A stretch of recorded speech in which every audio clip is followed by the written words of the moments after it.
नमस्कार दोस्तों, एक बहुत बड़ी खबर सामने आ रही है। ओमिक्रॉन के बारे में आप पिछले एक हफ्ते से लगातार सुन रहे होंगे, लेकिन भारत के अंदर फाइनली ऑफिशियली आप कह सकते हो कि यहां पर बयान दिया गया है हेल्थ डिपार्टमेंट के द्वारा कि जो पहले 2 केसेस हैं उसको डिटेक्ट किया गया है फ्रॉम कर्नाटका। यहां पर आप न्यूज देख सकते हो, India's first 2 Omicron cases detected in Karnataka, health ministry says. तो इसके बारे में आपको डिटेल से समझाऊंगा एग्जैक्टली है क्या यहां पर और आगे हम इसको किस तरह से देख सकते हैं, भारत इसको लेकर क्या कर रहा है। काफी कुछ जानने को है, लेकिन उसके पहले अगर आप यूपीएससी या फिर किसी भी एग्जाम की तैयारी कर रहे हैं तो आप हमारे ऐप को डाउनलोड कर सकते हैं या फिर studyIQ.com विजिट कर सकते हैं। वहां से सारी जानकारी आपको मिल जाएगी और अगर आप MCQs अटेम्प्ट करना चाहते हैं तो मेरे इंस्टा के स्टोरीज में जा सकते हैं। तो यहां पर सबसे पहले हम देखेंगे एग्जैक्टली हो क्या रहा है। आज 2 दिसंबर को जो हेल्थ डिपार्टमेंट के ऑफिशियल्स हैं उन्होंने यहां पर प्रेस कॉन्फ्रेंस किया और यह अनाउंस किया कि 2 केसेस ओमिक्रॉन वेरिएंट के यहां पर डिटेक्ट किए गए हैं और दोनों केसेस, ध्यान रखिएगा, कर्नाटका से देखने को मिला है। और जो 2 केसेस हैं दोनों यहां पर मेल हैं। एक की उम्र 46 साल है और दूसरे की उम्र 66 साल है, 66 ईयर्स ओल्ड एंड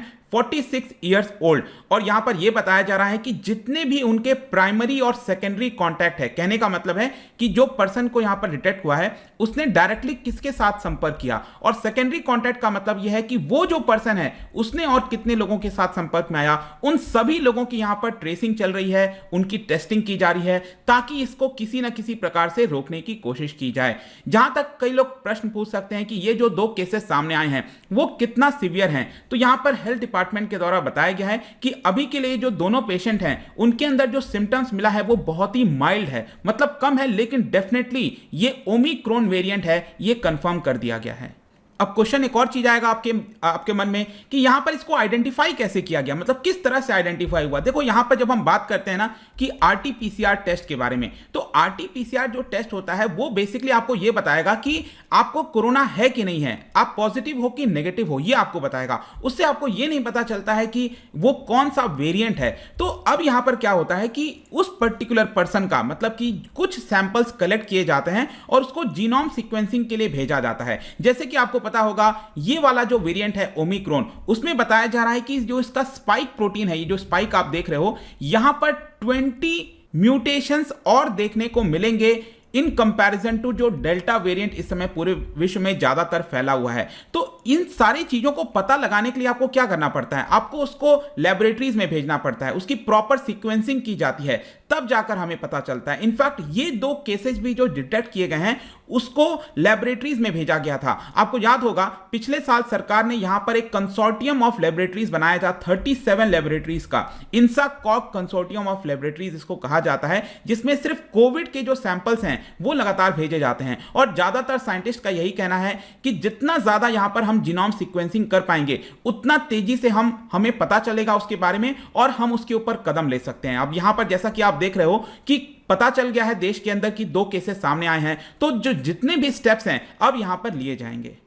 लेकिन इसके साथ साथ जो डॉक्टर भार्गवा हैं उनके द्वारा कहा गया कि हमें इसको लेकर पैनिक करने की आवश्यकता नहीं है, लेकिन हां अवेयरनेस होना चाहिए। लेकिन मैं आपको बताऊं, अगर आप पर्सनली मेरे से पूछोगे तो मैं तो कहूंगा कि बिल्कुल पैनिक करना चाहिए, क्योंकि स्पेशली हमारे देश के अंदर अगर आप देखोगे ना तो यहां पर जिस प्रकार का बिहेवियर होता है लोगों का, अब आप देखो, याद करिए सेकेंड वेव में क्या हुआ था कि यहां पर कितना ज्यादा हमें प्रॉब्लम्स देखने को मिली थी। और उसके जस्ट पहले ये जो सेकंड वेव स्टार्ट हुआ था मार्च अप्रैल के महीने में, उसके पहले याद करिए फरवरी का महीना, किस तरह से लोग रिलैक्स हो गए थे, अलग अलग जाने लग गए थे। मतलब आप बाहर निकलिए, अगर आपको काम है जाइए, लेकिन जो कोविड अप्रोप्रिएट बिहेवियर है उसको आपको फॉलो करना पड़ेगा। लेकिन हमारे देश में वो फॉलो नहीं होता। जब तक हम पैनिक मोड में नहीं आते हैं हम उसको फॉलो नहीं कर पाते। तो यहां पर यही मैं तो कहूंगा कि पैनिक में आना चाहिए और आपको उसको फॉलो करना चाहिए। सभी सिटीजन्स को यहां पर रिक्वेस्ट करिए कि अगर अभी तक किसी ने सेकंड डोज नहीं लगवाया, बिकॉज मैं अज्यूम कर रहा हूं कि लगभग सभी को अब फर्स्ट डोज तो लग ही गया होगा, तो सेकंड डोज अभी तक जिनका नहीं लगा है उसको जल्द से जल्द लगवाइए।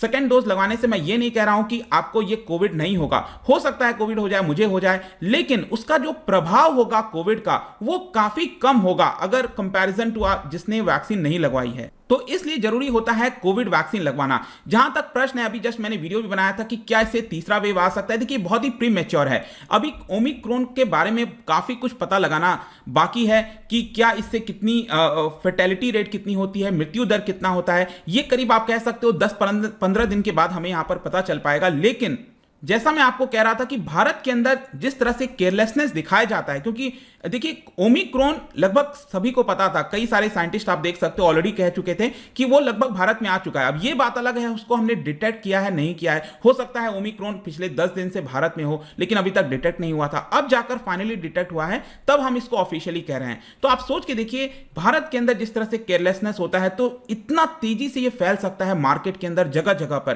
तो ये तीसरा वेव लाएगा अगर हम अपना अप्रोप्रिएट बिहेवियर नहीं दिखाएंगे, सोशल डिस्टेंसिंग नहीं करेंगे तो डेफिनेटली आ सकता है। जहां तक कर्नाटका की बात है, क्योंकि अब ये केस कर्नाटका में आया है तो स्पेशल ऐसा कोई अरेंजमेंट नहीं रखा है कर्नाटका ने, लेकिन यहां के जो चीफ मिनिस्टर हैं बसवराज बोम्मई, उन्होंने ये बोला है कि जो भी पैसेंजर आ रहे हैं कर्नाटका के अंदर वो अगर हेल्दी हो तो ही आए, अदरवाइज वो अपने को भी रिस्क में डालेंगे और बाकी लोगों को भी रिस्क में डालेंगे। अलग अलग राज्य यहां पर अपने आप को प्रिपेयर कर रहे हैं, जैसे कि न्यू दिल्ली में अगर आप देख सकते हो वहां पे जो चीफ मिनिस्टर हैं उन्होंने कहा है कि 30,000 जो ऑक्सीजन बेड है वो हम अपने आप को प्रिपेयर करने की कोशिश कर रहे हैं। 30,000 से ज्यादा ऑक्सीजन बेड हमारे पास पहले से प्रिपेयर हो ताकि अनफोर्सीन सर्कमस्टेंसेज में यहां पर हम उसको इस्तेमाल कर सकते हैं। अलग अलग जो कोविड किट हो गया उसको यहां पर मंगाया जा रहा है। जहां तक ओमिक्रॉन की बात है, याद कीजिएगा ओमिक्रॉन को बेसिकली यहां पर जो साइंटिफिक नेम है ये है B11529। पहली बार इसको 23 नवंबर को साउथ अफ्रीका में आइडेंटिफाई किया गया था और सबसे चिंता की बात इसमें यह है कि ये आपका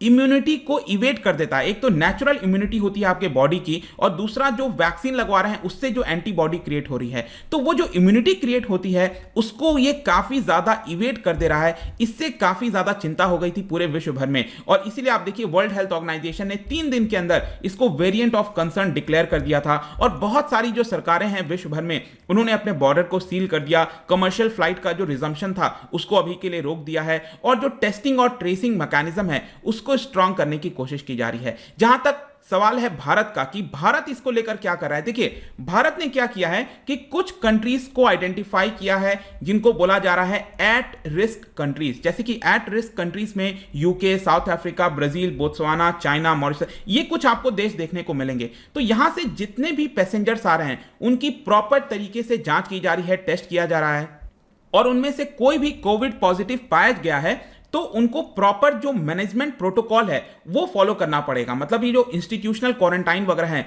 वो करना पड़ेगा और बाई चांस इन देशों से आने वाले लोग अगर उनमें से नेगेटिव भी पाए जा रहे हैं उसके बावजूद भी उनको बोला जा रहा है कि आपको सेल्फ क्वारंटाइन रहना पड़ेगा अगले 7 दिन के लिए। इनफैक्ट ये न्यूज आप देख सकते हो कि महाराष्ट्र ने इसको ऑलरेडी लागू कर दिया था कि जो भी इंटरनेशनल पैसेंजर्स आ रहे हैं उनको 7 डे का इंस्टीट्यूशनल क्वारंटाइन करना पड़ेगा। जहां तक प्रेजेंट में कोविड के केसेस का सवाल है तो पिछले 24 घंटे के अंदर भारत में 9,765 नए केसेस देखने को मिले हैं, जिसकी वजह से टोटल अगर आप केस देखोगे तो it has already crossed more than 3.4 crore cases और भारत से ज्यादा केसेस सिर्फ आपको यूनाइटेड स्टेट्स में ही देखने को मिलेगा। और एक्टिव केस की बात करें, मतलब कितने एक्टिव केस हैं, तो यह संख्या लगभग 1 लाख के आसपास देखने को मिलेगी, 99,763 केस। लेकिन अब यहां पर हमें चिंता होना चाहिए कि ओमिक्रॉन अगर तेजी से फैलता गया तो ये जो एक्टिव केस आप देख रहे हो ना 1 लाख के आसपास, ये कब 5 लाख होगा और कब 10 लाख हो जाएगा आपको पता भी नहीं चलेगा। याद कीजिए, मैं बार बार कह रहा हूं, सेकेंड वेव वो भूलना नहीं चाहिए हमें।